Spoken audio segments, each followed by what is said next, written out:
Hello everyone, welcome to money VR entertainments. ఈరోజు నేను ఈజీగా 5 మినిట్స్లో కుకింగ్ ఎలా కంప్లీట్ చేస్తానో చూపిస్తాను రండి. ఇది ఏంటి అనుకుంటున్నారా? నేను స్టీమర్లో యూస్ చేసే ప్లేట్.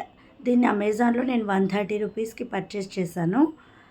స్టీమర్ నేను ఇంట్లోనే సెట్ చేసుకున్నాను. స్టీమర్లో కుక్ చేయడం వల్ల ఆయిల్ చాలా తక్కువ పడుతుంది. ఆఫ్టర్నూన్ లంచ్ కోసం ఒక బౌల్లో రైస్ పెట్టేశాను.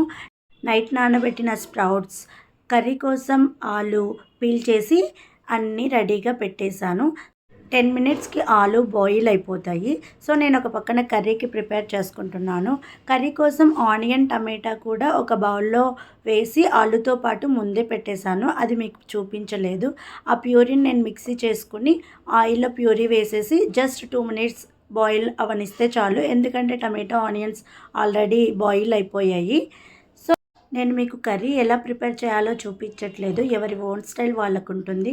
కాకపోతే జస్ట్ 5 మినిట్స్లో నేను ఎలా ఈజీగా కుక్ చేసుకుంటానో చూపిస్తున్నాను. ఆ ప్యూరీలో ఆల్రెడీ బాయిల్ అయిన ఆలు వేసి మనకు కావాల్సిన ఇంగ్రీడియంట్స్ అంతా వేసి 5 మినిట్స్ జస్ట్ బాయిల్ అవనిస్తే కర్రీ ప్రిపేర్ అయిపోయినట్లే.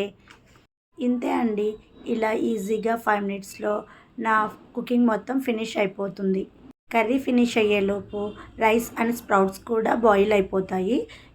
ఏ వెజిటేబుల్స్ అయినా 10 మినిట్స్లో హాఫ్ బాయిల్ అయిపోతాయి. వాటితో మనం ఫ్రై కానీ కర్రీ కానీ ప్రిపేర్ చేసుకోవచ్చు. స్ప్రౌట్స్ అండ్ రైస్, ఎగ్స్ ఇలాంటివి ఉడకడానికి 20 మినిట్స్ టైం పడుతుంది.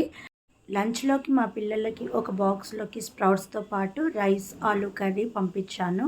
ఈ స్టీమర్ ఎలా సెట్ చేసుకోవాలో మీకు ఏదైనా డౌట్ ఉంటే నాకు కమెంట్ చేయండి, నేను రిప్లై ఇస్తాను. Please subscribe my channel. Please like my videos. Thank you so much.